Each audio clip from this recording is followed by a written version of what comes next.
Hi friends, അപ്പോൾ നമ്മൾ ചെയ്യാൻ പോകുന്ന തുടരും എന്ന് പറഞ്ഞ സിനിമയുടെ സ്പെഷ്യൽ വീഡിയോ ആണ്. അതായത് നാളെ 10-ാം തീയതി റിലീസ് ചെയ്യാൻ പോകുന്നത്. രാവിലെ 10 മണിക്ക് റിലീസാകാൻ പോവുകയാണ്.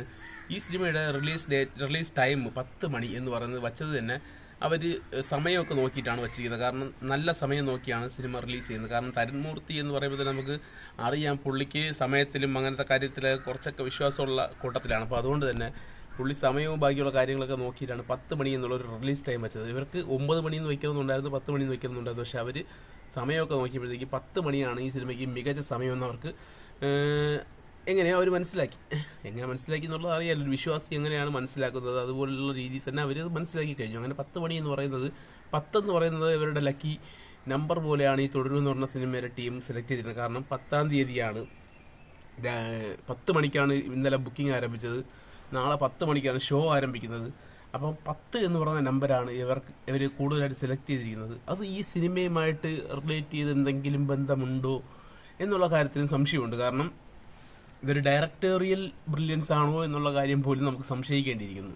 പിന്നെ ഈ സിനിമ ഒരു സാധാ ഒരു ഫാമിലി ഡ്രാമ എന്നുള്ള രീതിയിലായിരുന്നു തരുൺമൂർത്തി ഇത്രയും നാളും പ്രൊമോഷൻ ചെയ്തുകൊണ്ടിരുന്നത്. പക്ഷെ ഒരു ഫാമിലി ഡ്രാമയാണെങ്കിൽ പോലും പുള്ളി എടുത്ത് പറയുന്നുണ്ട്, ഇതൊരു ഫീൽ ഗുഡ് സിനിമയല്ല. അപ്പോൾ ഒരു ഫീൽ ഗുഡ് ഫാമിലി സിനിമയല്ല ഇത്. അപ്പോൾ ഇതിൻ്റെ ഫാമിലി ത്രില്ലർ ഗണത്തിൽപ്പെടുന്ന സിനിമയാണോ? അങ്ങനെ ആവാനുള്ള സാധ്യതയുണ്ട്.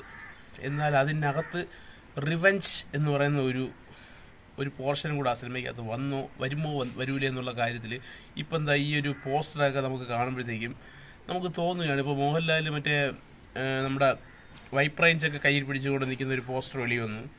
പിന്നെ ഇപ്പം മോഹൻലാൽ കാറ്, മഴ, നമ്മൾ നേരത്തെ പറഞ്ഞിട്ടുണ്ടായിരുന്നു, കാറ്, അംബാസഡർ കാറ്, മഴ, കറുത്ത ഡ്രസ്സ്, രാത്രി, അങ്ങനെ ലാലേട്ടൻ്റെ അടുത്തൊരു പിക്ചറും കൂടെ വന്നിട്ടുണ്ട്. ഇതിൻ്റെ മുഖഭാവമൊന്നും കണ്ടിട്ട് ഇതൊരു സാധാ നോർമൽ ഫാമിലി ഡ്രാമ ചിത്രമാണെന്ന് തോന്നുന്നില്ല. അത് നമ്മുടെ തെറ്റല്ല, കാരണം അവർ വിട്ട പോസ്റ്റേഴ്സിൻ്റെ കുഴപ്പമാണ്. അവർ ഒരു രീതിയിൽ സിനിമയെ ഈ സിനിമയാണ്, അല്ലെങ്കിൽ ഇതൊരു ഫാമിലി ഡ്രാമ സിനിമയാണ് എന്നുള്ള കാര്യം നമ്മൾ പ്രേക്ഷകരിലോട്ട് എത്തിക്കണമെങ്കിൽ അവർക്ക് ഇതൊരു ഫാമിലി ഡ്രാമ ചിത്രമാണെന്നുള്ള ആദ്യത്തെ രീതിയൊക്കെ തുടരുമെന്നുള്ള സിനിമയുടെ പോസ്റ്റർ വന്നൊക്കെ നമ്മൾ കണ്ടിട്ടുണ്ടായിരുന്നു. ഫാമിലിയൊക്കെ കൂടെ ഇരിക്കുന്ന ലാലേട്ടൻ, നല്ല കൂളായിട്ട് ഫ്രണ്ട്സുമായിട്ടൊക്കെ കളി പറഞ്ഞ് പത്രം വായിക്കുന്ന ലാലേട്ടൻ, സ്പ്ലെൻഡർ ബൈക്കിൽ പോകുന്ന ലാലേട്ടൻ, ഇതൊക്കെ കാണിച്ചാൽ മതി അവർക്ക്. പക്ഷെ അവർക്ക് സിനിമയുടെ ആ സിനിമയിൽ നിന്ന് നമ്മൾ എന്താണ് പ്രതീക്ഷിക്കേണ്ടതെന്ന് അവർക്കറിയാം. അത് അവർ എടുത്തു പറയുന്നുണ്ട്, ഫാമിലി ഡ്രാമ മാത്രമല്ല, ഇതൊരു ഫീൽ ഗുഡ് സിനിമ അല്ലെന്നും പറയുന്നുണ്ട്. അപ്പോൾ നമുക്ക് എന്തെങ്കിലുമൊക്കെ ചെറിയ എലിമെൻറ്റുകൾ ആ സിനിമയ്ക്ക് ലഭിക്കും. ചിലപ്പോൾ അത് നല്ല രീതിയിലുള്ള എലിമെൻ്റ് ആവാനുള്ള സാധ്യതകളുണ്ട്. കാരണം എന്താണെന്ന് വെച്ചാൽ ഇത് 2.25 മണിക്കൂർ ദൈർഘ്യമുള്ള സിനിമയാണ്.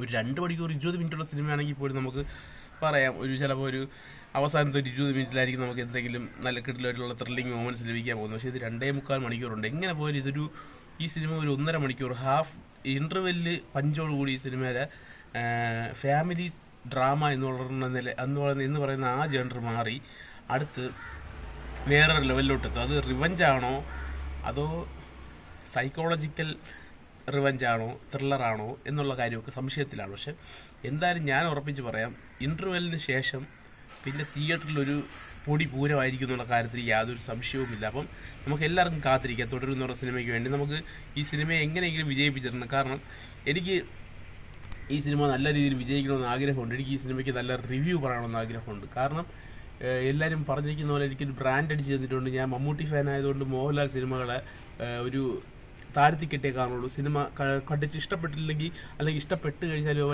ഇഷ്ടപ്പെട്ടില്ലെന്ന് പറയും.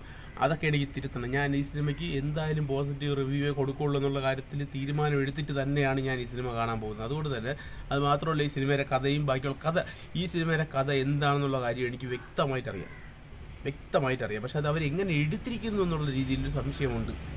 കാരണം അത് നമുക്ക് അവരുടെ ആ ഒരു ഫീലിങ്സ് നമുക്ക് കിട്ടണം. അത് കിട്ടിക്കഴിഞ്ഞാൽ, അല്ലെങ്കിൽ നമുക്കൊരു സൈക്കോളജിക്കൽ അറ്റംപ്റ്റ് ആണ്. അത് എങ്ങനെ പറഞ്ഞ് മനസ്സിലാക്കി തരണമെന്ന് അറിഞ്ഞൂടാ, അതെങ്ങനെയാണ് അവരത് എടുത്തിരിക്കുന്നതെന്ന് അറിഞ്ഞൂടാ. പക്ഷേ ഈ സിനിമയിൽ നമുക്ക് ഒരു ഇമോഷണൽ കണക്റ്റ് ഈ സിനിമയ്ക്ക് കിട്ടിക്കഴിഞ്ഞ് കഴിഞ്ഞാൽ ഈ സിനിമയ്ക്ക് കിട്ടാൻ പോകുന്ന ഒരു ത്രില്ലിങ് എലമെൻറ്റ്സ് അത് വേറെ ലെവലിലായിരിക്കും. നമ്മൾ ഈ അയ്യപ്പൻ കോശി അങ്ങനത്തെ ഒരു യുദ്ധം, അതുപോലത്തെ ഒരു ആക്ഷന് കൂടുതൽ പ്രാധാന്യം കൊടുത്തിട്ടുള്ള സിനിമ അല്ലെങ്കിൽ പോലും ഇതൊരു ഇമോഷണലി അയ്യപ്പനും കോശിയും പോലുള്ളൊരു സിനിമ ആവാനുള്ള സാധ്യത ഉണ്ട്. പിന്നെ നമുക്ക് ഭ്രമരം എന്ന് പറയുന്ന മോഹൻലാൽ സിനിമ നമ്മൾ കണ്ടിട്ടുണ്ട്. അതുപോലെയൊക്കെ വന്നൊരു കളിക്കാനുള്ള സാധ്യതകളുണ്ട് ഇതിനകത്ത്. അതിൽ കുറച്ച് സ്റ്റൈലിഷ് ആയിട്ട് പോകും. കാരണം ഭ്രമരത്തിൽ കുറച്ചും കൂടെ ഒരു സ്ലോ പേസ് ആയിരുന്നെങ്കിൽ ഇത് അങ്ങനെയല്ല. ഇൻ്റർവെല്ലിന് ശേഷം ഇതൊരു ഹൈ മാസ് അറ്റംപ്റ്റ് ആയിരിക്കും. അപ്പം കാണാം. ഓക്കെ, നന്ദി, നമസ്കാരം.